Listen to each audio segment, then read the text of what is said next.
go over there. I want to show you something.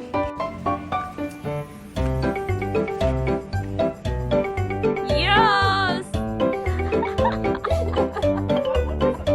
So this city used to have a lot of tigers back in the day, so that's why there are footprints like this.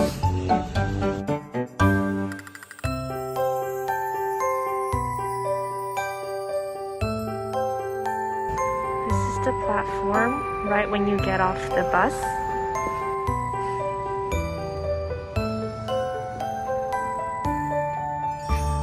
This is the bar that's famous on the internet.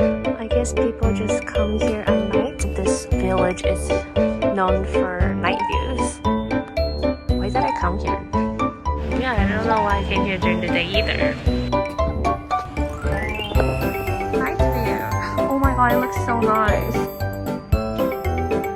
That's the Yeongdo Bridge.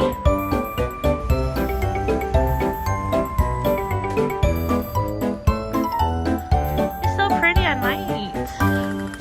It's a total different vibe.